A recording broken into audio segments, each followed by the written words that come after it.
All right, and we're recording. Hello, everyone, and welcome back to the Human Behavior Podcast. We had a bit of a break over the last couple of weeks just because we had a very busy schedule, and so we're jumping back into things. It just we several projects all decided to coalesce at one time, so we Which is thankfully a can good bet. it's a good problem to have, Ryan. It's a good problem to have, but it's thankfully we can bend the laws of physics and be in two places at once. But three is completely out of the equation. So speaking of that, today's topic, which we haven't kind of specifically hit in a podcast before, we talk about it, in general in a lot of them, but is time Right. and time and our perception of time and how that really shapes our time is shaped by how we experience things and language and memory and all kinds of things, and it's not as clear as we often think it is. And so there's a bunch of stuff I want to get into today, but I'll start it off, Greg, kind of like how we talk about this in class sometimes. And I don't want to turn into the Matthew McConaughey "Time is a flat circle," whatever he says in that show. But we there's I always started off by talking about throwing it back to the Greeks, and they had two concepts of time, and they had Kronos and Kairos. And so Kronos was, the what we think of as time, 60 seconds in a minute, 60 minutes an hour, 24 hours in a day, very, accurate way to measure time, right? But then they also had Kairos. And so Kairos was different. Kairos was kind of your experience of time. And that's so when we've heard those sayings, man, time flew by, or man, time was really dragging on. That's sort hmm of like a qualitative measurement of time, where Kronos is the sort of quantitative measurement of time. And we get into this because obviously we talk about the gift of time and distance and what that means and how those interplay with one another.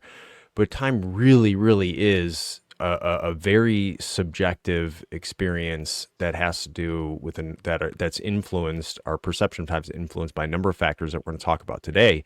hmm And it we have a little bit more control over time than a lot of people think that we do, or at least that's my opinion. Meaning we sometimes jam on the skinny pedal on the right rather than pressing on that big one there on the left, and sort of needlessly speed up time. And that's for a number of different cognitive factors involved with that, and it happens mostly unconsciously. But I want to get into a whole bunch of different topics here and kind of start about this sort of construct of time, Greg. So All right. I got a bunch of different things I want to bring up, but I want to throw to you first, to comment on my time as a flat circle No, I reference. think that's great. The one impression that you do better than anything is Matthew McConaughey, and if that's only with your abs alone after he did the All Dallas right, all Flyers right, gloves. all right. So yeah, that's Why do you so got to reference disturbing. that movie? You know why I got to reference that movie. You could have been an extra. So the idea here that I'd like to just posit is that the reason that we had such success with our scenarios with ASAT and Combat Hunter, the reason that we tried to start a revolution and we're going to keep going with that, fanning the flames for AI and VR, is that they're situations where we can control time. And that is so important to build a memory and emotion link and the repeat performance over time. And we'll talk about that as we go along. But to start, look, time isn't what we think it is. So if you're at ground zero, time is giving us a direction to our memories and our thoughts and our experiences. What does that mean? That means let's think of a GPS. A GPS is less accurate in Boulder, Colorado than it is in Maine, because you're 5,280 feet above sea level. So they have to adjust time in Boulder. And then all of a sudden, when we get even higher, let's say a satellite that's orbiting the Earth, that's different than if we were on the face of the moon. That's different. And then if we anticipated being in Mars or outside of our solar system, time changes. Gravity messes with time. different external factors mess with time. And so we're consistently thinking that time is one of those elements that we can always count on. We have this many nanoseconds and this many seconds and this many minutes, and that screws with us. So that human construct to help us identify in what order things happen and to normalize our predictions of the sun coming up and going down and when it's harvest season and everything else, those were set to reduce our anxiety. But because we now rely on them too heavily, we forget that you can slow down time. You can move and influence time. And even if it's an illusion, time is an illusion. So that's okay. So that sounded like your Matthew McConaughey thing. Yeah. But what I'm trying to say is the red and blues on a police car make us dumber. The red color of a fire truck make us dumber. Rushing to the sound of gunfire can get us killed because we don't completely understand our relationship with time. And do we influence time or does time influence us? Yeah, and I would say that on your last point there, it's sort of both, right? We influence time, and time influences us. So let's sort of get into some of the factors that really play into our perception of time, because like you even brought up what we call memory emotion links, and emotion is a huge one. So emotion and time, when you're happy, excited, everything's going well, right? That time flies by. When you're bored, it just drags on. And then especially high stress situations, I'm sure people of some people listening have experienced that, where it's like time slows down. Right. And so let's kind of define what we mean by this, because you said, you brought up a number of great points that we can kind of define within this example. So, right, we're all having a good time. Time flies by, because it's a lot of emotions going, but it's positive emotions. And, it gives this perception as, it's just flying right by. But then I would say the opposite end of that spectrum is those, when your limbic system is basically taken over, you're in some sort of survival situation or something that your brain perceives as a survival situation. You get this idea that like time slows down, and then I'm sure other people have heard of like, where you get visual narrowing, tunnel vision, that kind of stuff. And so it has this effect as if time slows down. And what it really comes down to is it's about attention and what you're attending to, and you're actually now basically using 100% of your brain and power, in that situation. Right. So it gives you this effect as if things have slowed down, when in fact it gets rid of all the outside crap that you don't need. That's why you get that tunnel vision and auditory exclusion. It says, don't worry about any of that stuff. This thing right here in front of you is the scariest thing on the face of the planet. And I'm actually, this is the first time you get to use all of me. This is like your brain talking to you, right? And that point, exactly. And so it gives this perception as if time slows down. Does that kind of make sense in the way I'm sort of describing it? Yeah, but you're on the cusp of something that's great because you explained it, but some people listening won't completely understand what you're saying. So the idea that the brain perceives a situation as a survival situation. One, your brain is constantly measuring everything around you in survival mode. Your brain has only one mode. Your brain's mode is it's me against everybody else, me against the world, me against everything. And so that anxiety fluctuation, fight or flight, that's always the first thing that you're thinking about. How is this going to impact me? How is this going to hurt me, affect me from breathing, eating, whatever else it is? What's happened is the longer we've stayed alive, the less attuned we are to that, but it's always the first response of humans. Why is that important? Because that means that your anxiety level stretches or compacts time in a manner which is best for your understanding for future events. So it assumes you're going to survive this event, and it's saying, what can I learn in progress for future events? And you said something that was really great that I don't think everybody understands either. And look, we're nobody, we're nothing. We just know one thing, and that's human behavior. But I'll tell you this, when you're talking about now I'm finally using 100% of my brain, there's so many studies and pundits and talk out there about we're only using so-and-so percent. No, you're not. If you're awake and alive and aware, you're using 100% of your brain. And that's your available brain right now. Right? So that may change in a month or in a year or in 1,000 years. But right now, you're functioning just as highly as you can. You're not going to all of a sudden have some gosh damn epiphany at the last moment. You get what I'm saying? That's not driven by, chemicals like your adrenal cortex or endorphins or something that are going to make you superhuman for the second. I get it, but that's not going to expand your capacity for decision making, let's say, Right. right?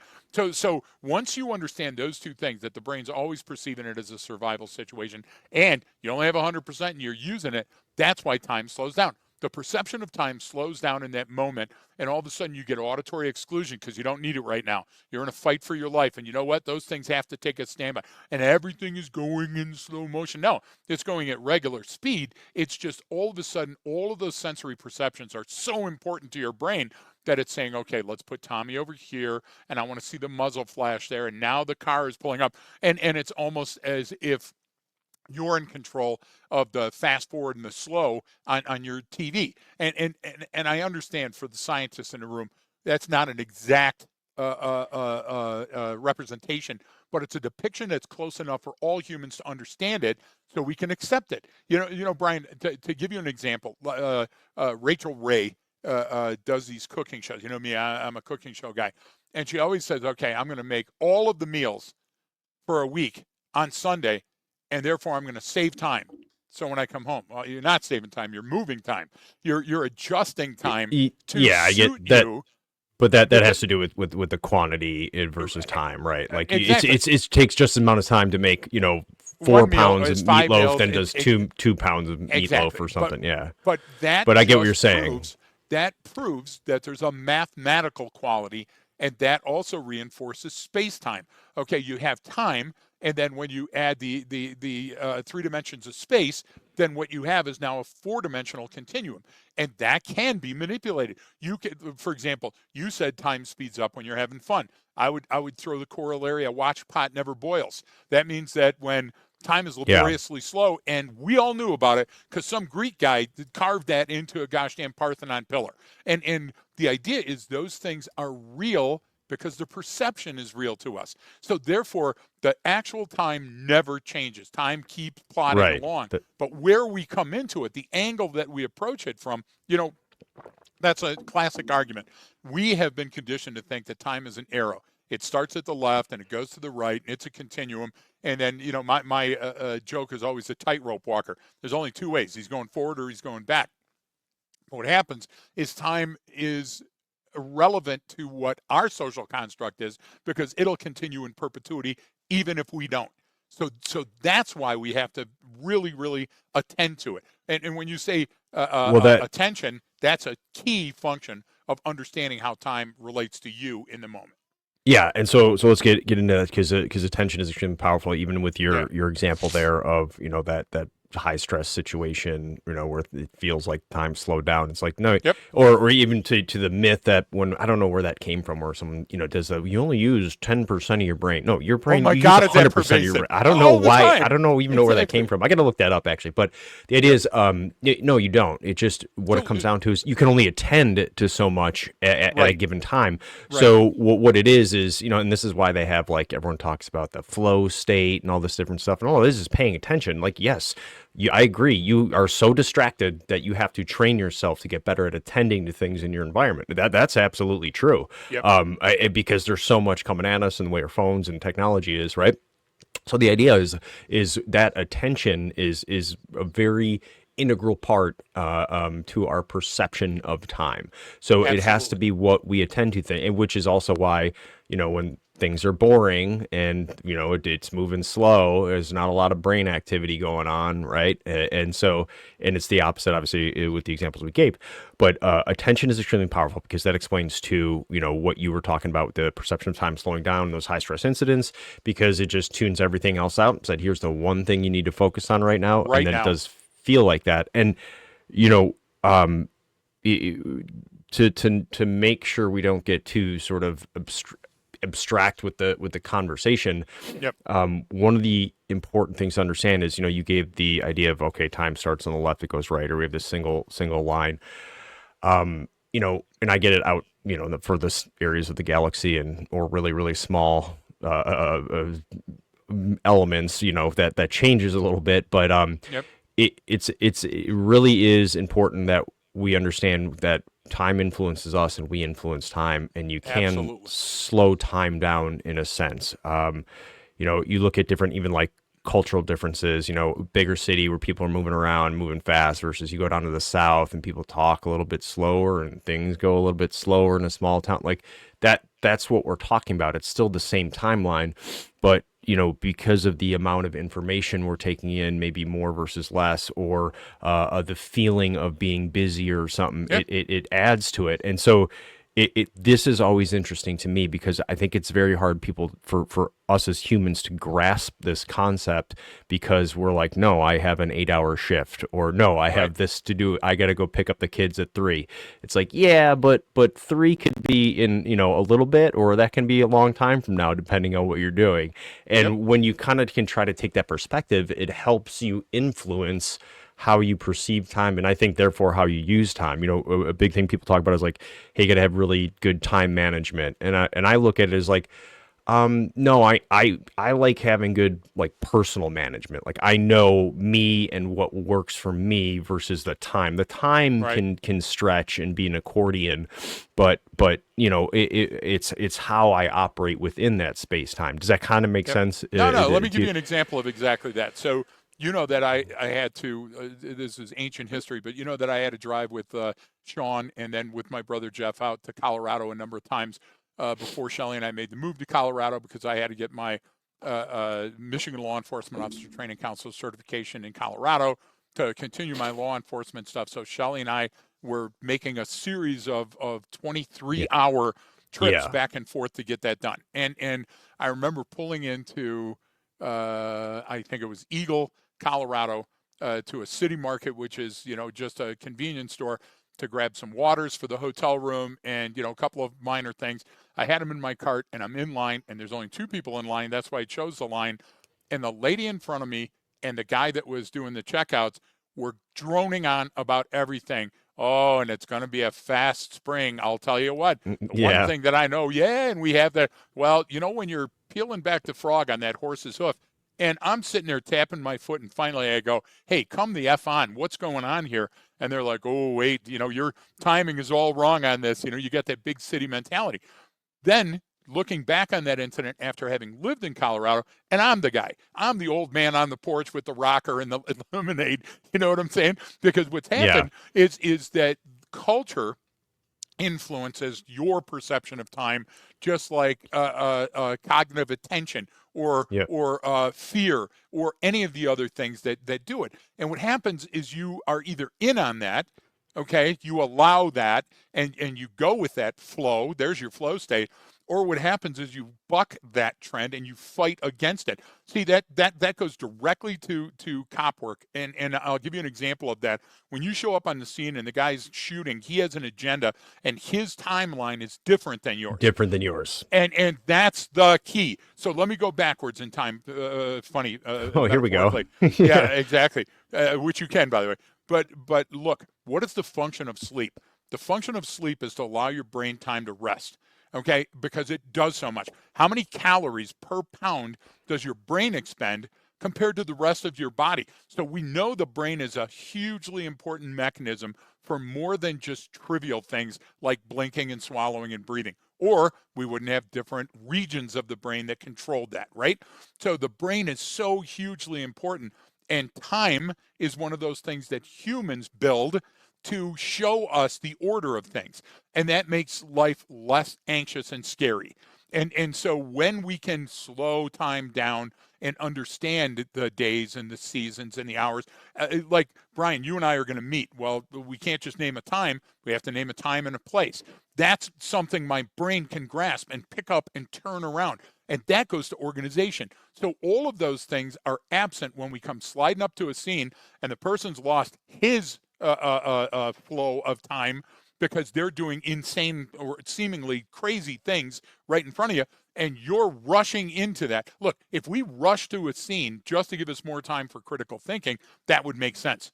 And then somebody right now is saying, well, you don't have the time. You got to shoot or fight or you do. Well, wait a minute. If you're trading your life for those at the scene and it's not wartime, something's wrong. You're moving too fast. Of course, in wartime, Even experts are going to die. Why? Because they're dropping bombs and they've got, all these other external arousal things, mines and snipers that are trying to kill you. But that's not so in first responders, in firemen, in cops, in school shootings. Do you see what I'm saying? Those things are less obtuse. They're less prone to us missing cues because we can slow time down. And slowing time down is a function of not moving slowly through your environment, but saying, wait a minute, before I cross this threshold, time left to right with the arrow, I must make certain things sure. I have to make these things certain.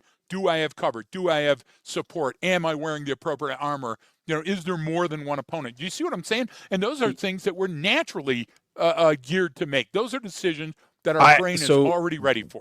This is where I get what you're saying, but I would disagree that we naturally make those things because we're so emotionally based and emotionally responsive, and everything is filtered through our limbic system in a sense. Yeah. We don't react unless something is emergent, and therefore we overreact or we speed up time needlessly, right? Because meaning like I'm agreeing with that.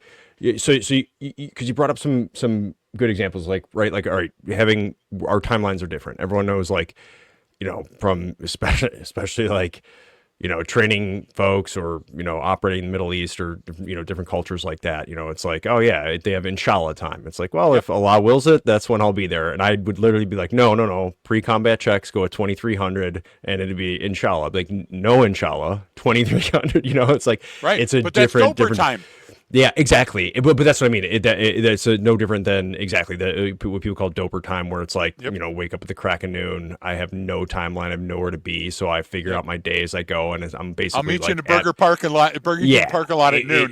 And it's 5:30, right? They're doing that at bang thinking, right? Just going through their environment. But the reason why I kind of want to, or what I mean by that, I'll sort of clarify when I said I don't agree, is that we typically wait till things are obvious and apparent and a problem, and then we feel that we need to react. Even though, I get what you're saying, that intuitively our brain is trying to predict everything, and it doesn't want to be surprised. And because we don't know maybe how to perceive things correctly sometimes, or how to analyze things sometimes, that we aren't tuned in or not primed for the right type of recognition in those areas. And so like you're saying, like, you're going, okay, our thing is, oh crap, drop everything, let's go. I mean, that's consistent throughout so many different factors or so many different things.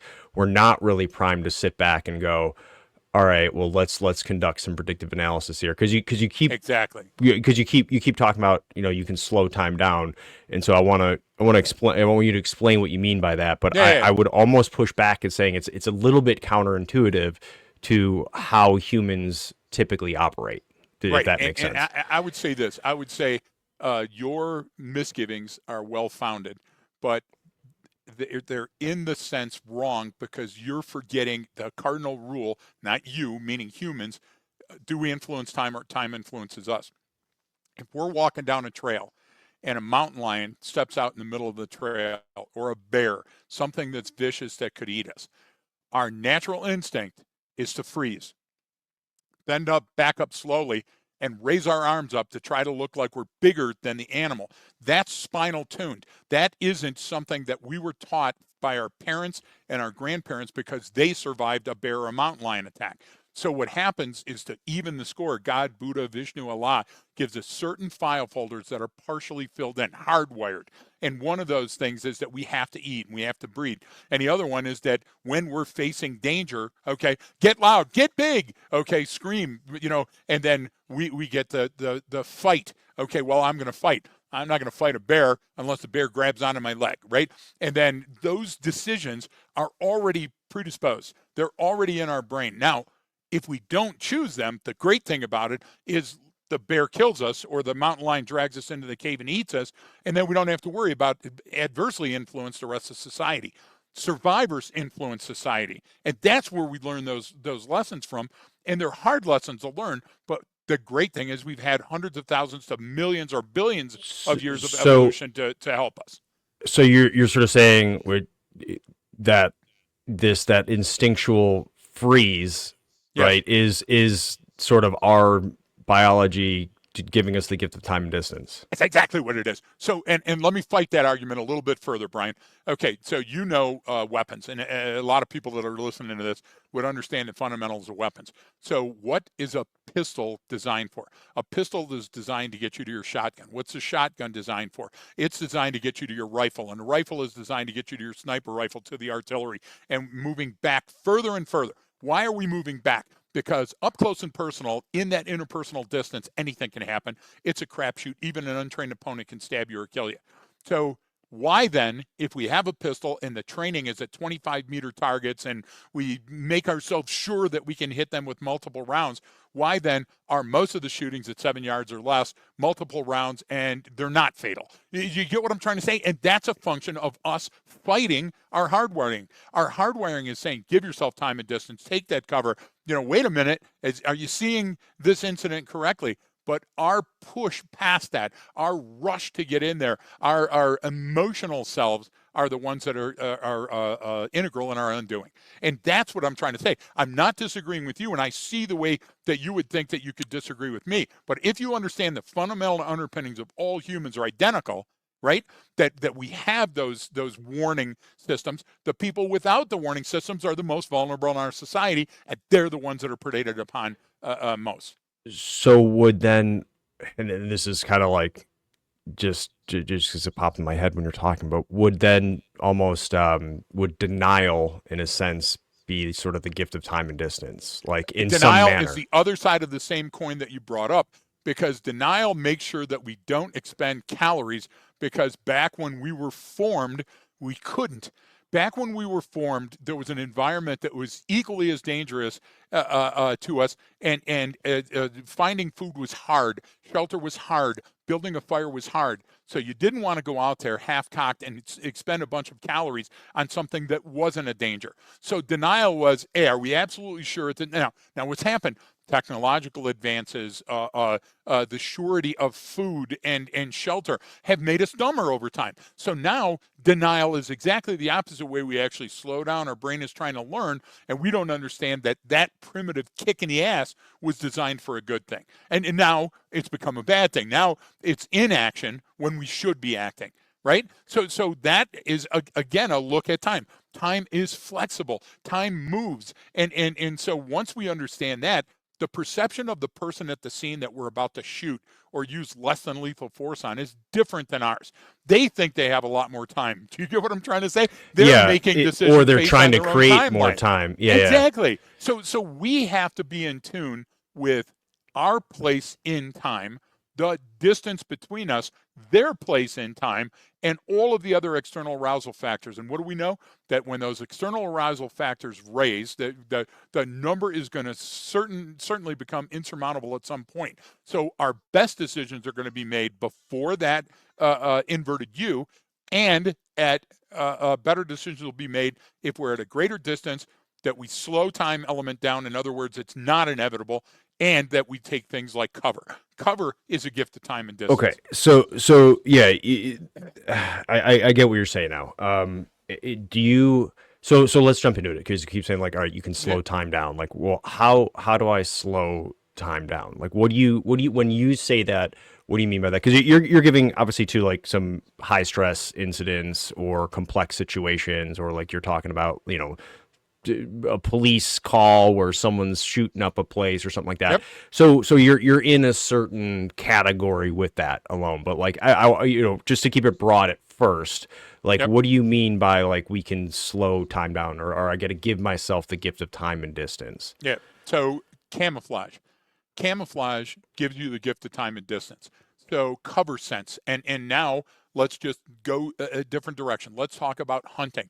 If I want to hunt something to eat it, and I use the cover scent, skunk scent, or urine to fool the animal that I'm an estrus cycle, so they think I'm a breeding female somewhere that's around there, and camouflage. If I add just those two things and then add something environmental, like I'm upwind or downwind to something, what happens is that buys me the gift of time and distance. So now when that animal's natural instinct would have been to alert before that and avoid that specific trail, I've fooled the perception. I've increased my perception and decreased yours. And that's acceptable. And so if I am going to give myself the gift of time and distance, let's talk fishing. I use a chartreuse bait because that's known to stand out against the water. And then I make sure that my bait has a pattern that's similar to a fish and maybe a little rattle, a couple of BBs that are in it that vibrate, that attract the fish. So what I'm doing is I'm fooling the fish's senses to say, hey, this is another fish, to make them avoid seeing the hook. And so now they're hooked and they go, shit, I'm using the gift of time and distance. So history is full of examples, and I could go on in different things. The Trojan horse is a gift of time and distance, right? Right. What I did is I fooled you into allowing me inside of your border by doing a ruse. And so if we use that efficiently, Brian, then what we can do is we can buy time, and again, that's a colloquialism, in an event, and likelihood changes. Likelihood of events changes. And that's a magic. I mean, to know that you can change this from a lethal encounter to less than lethal, that's amazing. To know that something like Heimlich maneuver is a gift of time and distance. Heimlich maneuver is turning a certain death by choking into a possible save by doing a few simple steps. That's fucking magic, Brian. You see where I'm going? I'm saying this is true Harry Potter shit. Yeah, and there's I understand your examples because like where you even brought up like deception basically as a form of time and distance or a Yes. form of slowing down time, but it's hard in those moments to do that, right? So obviously, like you That's said, the why closer training. I am Yeah. to that bang in a sense or that chaotic Yep. situation, the less time I do have, and I Yep. think because that's objectively true, that actually influences then how we act and perceive in those times, right? And You're it's like exactly we right. talked about. That's your point Well, about influencing time and time influencing you. and Exactly. it's like our own. I think our own way of perceiving these things, and this is why I brought up even the language we use influences time, and I the agree. last episode we did about where we talked about the myth of anything can happen. It's like, well, if you think that way, if you perceive things as anything can happen, then that's chaos for your brain, and it will never. You can't. It can't. Right. So you're affecting your cognitive abilities. So you're actually speeding up time when you're doing that rather than slowing time down, right? Yep. Saying, well, okay, well, what? I don't know what this is, but what isn't it right now? I mean, No, these you're are right. sort of theoretical questions you can sort of ask yourself in the moment because, like you said, we always want to get in and get something done. All right, hey, let's go do this, and sometimes we got to take a step back. So I understand the fact that I can, all right, stop before I go up there, pull up the binos and look, but you brought it back to training is that we don't really do that stuff a We lot, and don't. if I don't put that into if these actual thinking points into how I train, those inevitabilities are created. And Yes. there was one reason someone had showed me and they're asking me about it. It was like a law enforcement traffic stop thing. And it was like, they're like, well, you're talking about time and distance. And look, this guy pulled this guy over and came out and, and immediately came right up to him. I was like, okay, stop.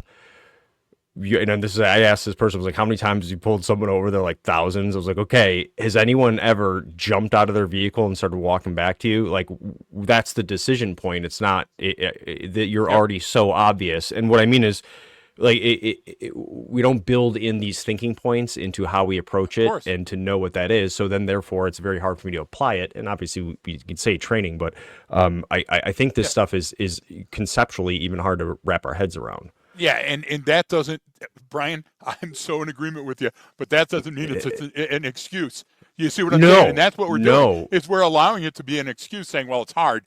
Kiss my ass. It's hard. So Yeah. here's the thing. Let's equate it to something quite different. Let's equate it to cheating on your spouse or significant other. Okay. Why is that fun? That's not fun because breeding is fun because you got somebody at home you could breed with. You got your hand you could simulate breeding with. the reason it's fun is because of the novelty, and novelty makes things exciting again. And what Yeah. happens is now all of a sudden the language, and I'm going to do a card, and let's sneak around, and there's some subterfuge, and man, you're looking at me different than my spouse or significant other does, and that none of that's true. What happens is the routine, that word, okay, of your relationship has lost its peaks and valleys. It's normalized. And that's up to you to fucking fix that. But what happens instead is it's much easier to go across the street and bag Mrs. Howell that lives in the corner apartment, right? Because that's novel and somehow feels new and fresh. If we could wrap our heads around that, that Yeah. we've sanded down the peaks and valleys. Okay, Okay, time so has done that. You yeah, get what I'm well, trying yeah, to no, say? and I don't know if Mrs. Howell would go for that. She doesn't seem like that kind of lady, Oh, she but does. A couple of drinks of Mrs. Howell no, is crazy, but right? but no, it was so that was actually you're talking about novelty versus routine, like and Yes, because but and this goes back to why I kind of had said that we're not sort of primed for this because our brain is constantly trying to make things routine. It's trying yes. to get To rid of normalize it, of novelty. It course. wants to normalize everything. So Yes, therefore, that's going to a huge influence. It's a huge factor in influencing my perception of time. Something that's new or novel, well, that's different. Now I have more attention. Now I'm attending to that. exactly. And then where something this So, is, so, and it's just that routine. I came see from this every day. survival, Brian. That came from survival because this is somehow different than all these other file folders I have. I've Okay. normalized all of those, and this may be what? Danger or opportunity. And that's exactly true. So your last statements are so powerful and true, they need to be repeated. Look, you normalize things. That doesn't mean it's the way that things should be. That means that that's the way nature makes sure that you don't expend needless calories and only jump when there's a real fright. Our brain doesn't want to do that constantly. Yeah, and that's obviously a huge factor in this perception, and then how we describe those things and how we articulate them, and that's where the language comes in. But the so how am I supposed to do that? How am I like meaning and this is again getting into why we talk about everything starts with sort of cultivating curiosity, right? And Yes, and going looking. Like if you can prime yourself just to be curious with your environment, yes, there's a world out there. There are many worlds out there that you would be hopefully fascinated by, but that's what we're kind of getting at with the gift of time and distance is overall I would say is get rid of stop making everything the same, and look for novelty in situations. Like and that because if I look for novelty, it's a so true. generalization. I don't need Yeah, to there's no specific thing I need to look for because it's so contextually based that I can yep, just say, well, this is why again our for those of you who have in our training where we talk about incongruent signals, like okay, ooh, a piece of candy, it's the Peter Griffin, ooh, a piece of candy, you know what I mean? right. If I look for that kind of stuff, that is a way for me to affect my perception of time and therefore create time and distance, right? Yeah, exactly That's right. a way that I can influence time versus just time influencing me. So you can change that dynamic and change the influence in any situation. Now, maybe only a little bit in certain ones, right? But it's still a possibility. And that's hard. I think again because I go, well, why is this difficult for people to really understand? It's like this double-edged sword of how we're primed biologically, if that makes That's true. sense. That's absolutely the truest thing that everybody needs to understand is that hardwiring messes with us our entire life because we think we're smarter than the average bear and we're just yogi. We just got the hat and we got the tie on and we're looking for picnic baskets. And when we Shout look shout at out that shout out to the park rangers we did the yes, webinar exactly. for. MPS. Thank you, guys and ladies. So, look, Brian, you talked about incongruence. So, what's incongruence? Incongruence is a frequency. It's a musical note. It's the balls at McDonald's in the playground, and they're constantly in motion, and that can be read and it can be felt. And what's the Doppler effect? as we're going fast down that train track, that siren and that whistle becomes less powerful to us because all of a sudden we have to reassess where it's coming from. And what does that mean? That means that the faster we go, the more incongruencies we're going to miss. We're going to miss that turbulence. We're not going to see that turbidity. And that's how we form anomalies. Anomalies don't just pop up unless, like we joke in class about, hey, if a person's kneeling down, putting a nose cone in an RPG and oriented toward your direction, Yeah. you don't have to wait for 3 signals, right? But what Yeah. happens is at the wide end of the funnel, at the biggest end of the funnel, you're searching for novelty. You're searching for nuance. You're looking to be interested in cultivating curiosity. That's going to lead you to, wow, there's not a lot of frequency here, so my baseline isn't very animated. But look at all of this noise over here. That might mean something. As you approach the noise, you go, wow, this is very incongruent because it's not a band playing, it's people yelling. And it's not people yelling for a sporting event, it's people yelling at each other. And do you understand what that's doing now? Now the funnel is narrowing in the time and distance space, which is 2 outer rings, right? And what we're doing is we're coming towards anomalous behavior. An anomaly is something above or below a baseline that needs to be investigated. Bing, now we have reasonable suspicion. Now we're there. What we've done is we've slowed time down by managing time, by naming time. Rachel Ray didn't save a gosh damn second. Rachel Ray moved time around so it was more economical for her, which is a math problem. And not all math problems come out the same when we get further and further out into the galaxy, which shows you that you can, even at your atomic level, influence the outcome of the situation by adjusting your perception of time. I know that sounds big, but it's not. It's a very simple construct. And it is a big concept though, but I get what you're doing an excellent job of simplifying and explaining what I'm you trying. mean, especially when you're talking about buying time. It's like Right. you can that, because that is a little bit like, that is easier for me to understand, right? It's going, okay, I see. I'm going to do all of this at once right now today, so I don't have to spread it out over the week. So yeah, I technically will save a couple minutes here and there because of economy of scale, meaning I'm not like starting up the vehicle and driving. I don't go like to the grocery store, then come home, and then go to the, whatever other store, and then come home. I go to all of them while I'm out, because that's there's a little bit Yep. of economy of scale there, sort of, in a sense. But I get what you're saying in terms of buying time. But and how do I then prime myself in a way? I'm sitting here listening to this podcast, and I got Matthew McConaughey and the Nutty Professor on here talking about Yeah, their you do. Yeah, you do. constructs of time. But then how can I like prime myself for this? I know we're giving examples, so right? what is And training? you get what I'm saying is like, and we were talking about Right. training, but like I'm listening here, like what do you do what do you do? Knowing what you know, Greg, in the moment where you go, because we've done this before, right? Where we've had conversations about business stuff, and you're like, "Hey, do we have to answer that right now?" And it's Right. like, "You're right. No, we don't. So let's push No, that down to right, it." So but that's a business thing and it works, right? So yeah, let's talk about that in 2 layers. The first layer is an example that my great friend Brian Marin uses when we're on the road that sometimes people miss. Brian points to the thermostat on the wall and says that is such an important idea because that thermostat says 69 degrees. And that 69 degrees is the same in East Timor as it is in Mexico City, as it is in Kansas City. And therefore, that won't change.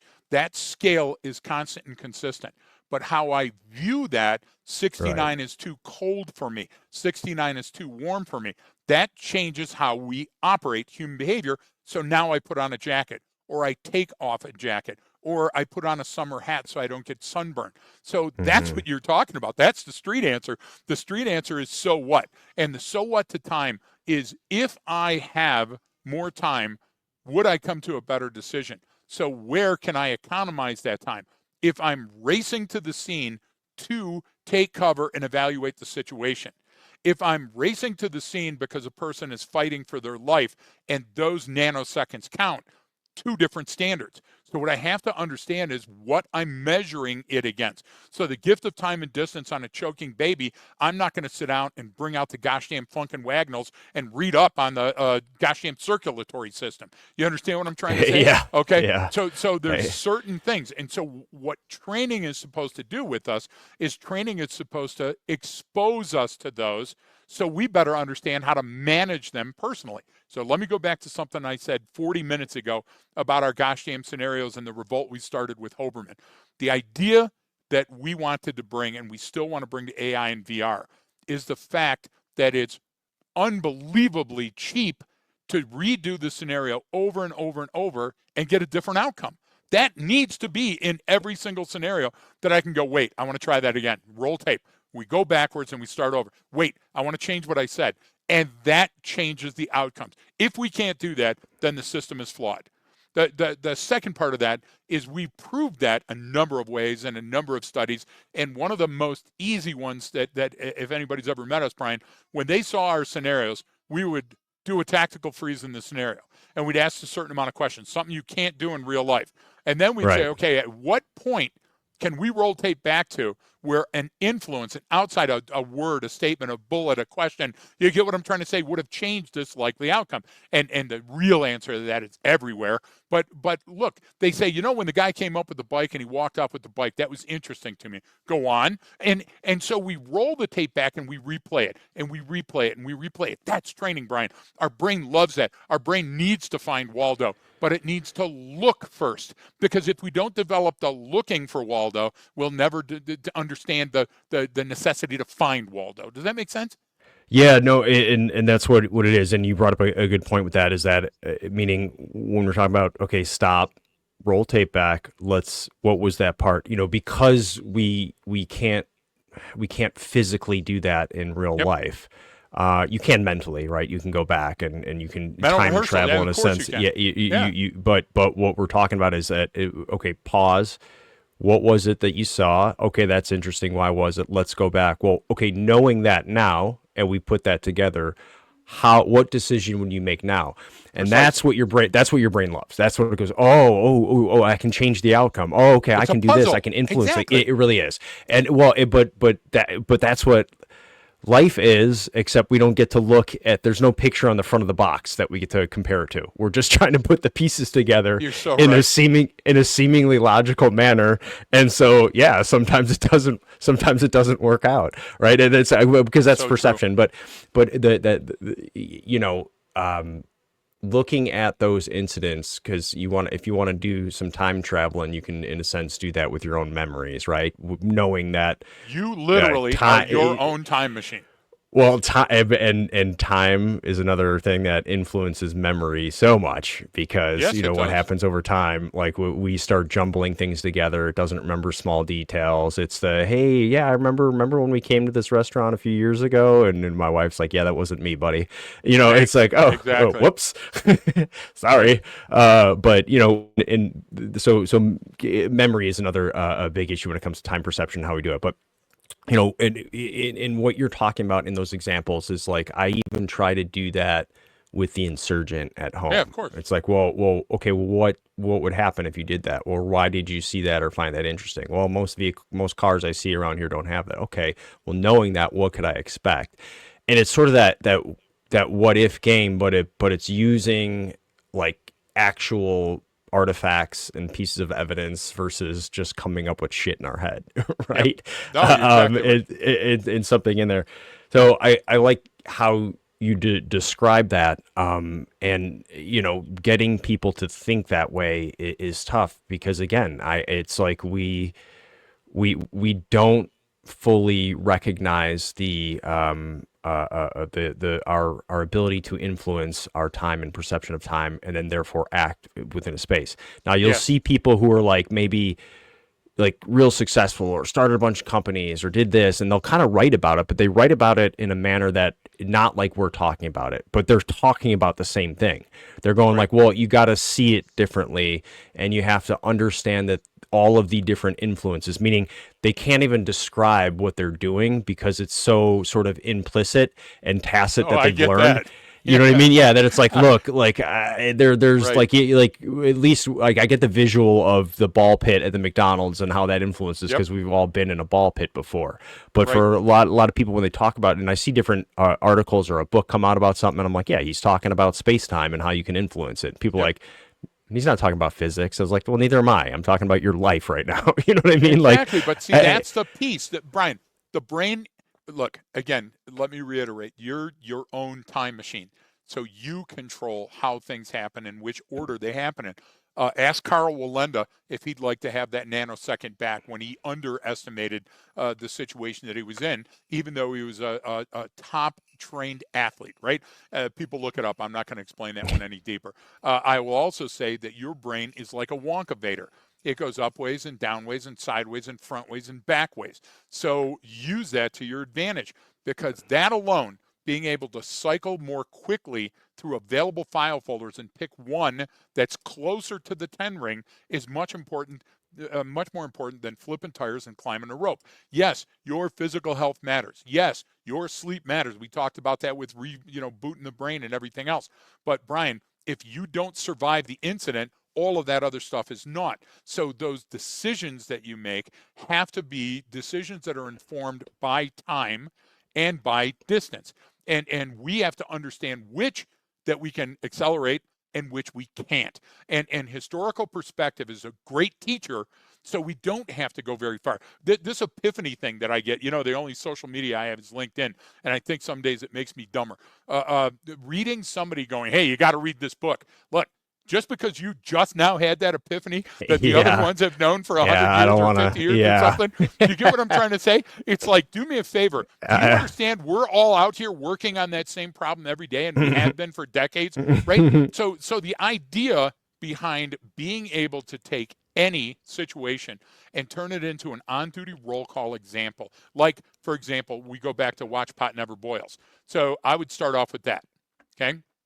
And then we would say, well, let's put two pots on two different stoves in two different rooms and let's measure the results. Okay. And now in one room, we have the pot boiling on its own. In the other room, we have spectators. You get where I'm going with this, right? And then lo and behold, guess what we happened in 3 minutes and 20 seconds later? Both pots are boiling. And guess what? It was identical time on both. So is watch pot never boils true? And then everybody goes, no. But you say, then what makes it true? And you say emotion. What do you mean emotion? Well, memory and emotion link while I'm sitting there waiting for it. Anticipation's a bitch, and that takes more time. But it really doesn't take more time, but the perception of time is equal to my memory of time. And so now what did you just do at on-duty roll call? You didn't, well, first of all, you confused everybody in the room. But the second thing is you go, so what? And the so what on that is that you have more time than you think you do. Because if time is just like that thermostat on a wall and it's 69 degrees, what does that yeah, mean to Brian? And what does that mean to my suspect? And what does that mean to the question, hey, can I have a cigarette before you put the handcuffs on me? All of those things are in play. And that's what we don't do, Brian. We don't do training with enough external arousal to make it almost impossible to manage. Training must push us to those cognitive limits where it's almost impossible for us to make the right decision and then come back and say, at what points were we able to influence this and how can we use that to our advantage in the next encounter if we don't have time as an element. As a matter of fact, situational awareness, the best part of that definition is the last part. What does that mean for future ops? future state. Okay, Yeah, so that's time and distance too. yeah. We covered a lot, and Yeah, I don't know. There's this this I don't know who said the quote, but it was something like McConaughey. I don't, maybe the the only way to fully understand a theory is to derive the conclusion yourself or prove it wrong. And Yes, this is one of those things where you really do have to try to derive that conclusion yourself because you're not yes. going to prove it wrong in this case. I know that, but Nope. and going out and Denial is understanding trying it. to prove it wrong. That's your basis Okay. for that. And you're specifically right on the right track there because that's what humans constantly do. Instead of Yep. accepting thing as it is, we constantly say, this can't For be so. yes, and part of that is looking at for things for what they can be and not just what they are. And I mean Yep. you're that Anything goes can into happen, Brian. Well, right? one thing we didn't hit, we hit on a lot. One thing we didn't hit is just kind of in general. I do want to throw in here because it's important, not just throw it in here, but age, and as we age and the Yeah, perception of time changes. But I think overall, right, meaning, yeah, and I use this one in class, like, from you think back to when you're a little kid, from when you're 9 to 10, that those birthdays when you're a kid or Christmas or something like that, it takes forever to come around. It's like, well, between the age of 9 and 10, you just live 10% of your life. So that's a significant part of your life so far. But then, from 49 to 50, you just, it's as time starts speeding up, you just live 2% of your life and you have a ton of life experience. So you're like, what, it's already, it's my birthday again. Jesus, wasn't that just a few exactly. months ago? So, but and part of that I think has to do with, obviously, as humans, sort of not knowing that one day we will die, but not knowing when that is. Hopefully, Yeah, but you know what I mean. How age and just how we look at time, because we don't, because look, you're bringing in all this historical perspective and even down to the physics level and how long the Earth has been here and the solar system, the yep, galaxy, but that we cannot comprehend that as humans. Like, we do not understand infinity. We do not understand. You would not understand the difference between a million and a billion. It's not conceptually possible for you to really do right. that. Like, I can't understand more than about 10 things. Like, once you get about 10 people in the room, that's about it for me. And I get, you know what I mean? It's like, But I don't that's know, the there's at key. least 10. You've just you have absolutely discovered the key, and it's worthy of note. So let's do two quick things. The number one thing is, so the sun and the planets condensed 4.55 billion years ago from a bunch of interstellar Possibly gas. even longer. Okay, Yeah. so that's With one that we know, and we can prove that number, and we can say that the fiery beginning was about 13.8 billion years ago. So that's a lot longer before that, with the vaster level of the yeah. cosmos. Why is that important? Because we can't control that. Those are things that are outside of our ken, which means that we don't need to worry about them, and we can opine about them and sit and smoke opium in a rocking chair and talk about them. But it's not going to or influence a or better cigars. decision I don't making in know. the future. Oh, okay. Well, did I go too far? Is that the line now? So let's tie that into what you just said about age and time perception. Look, things are less novel. They're more routine, even just with the passage of time.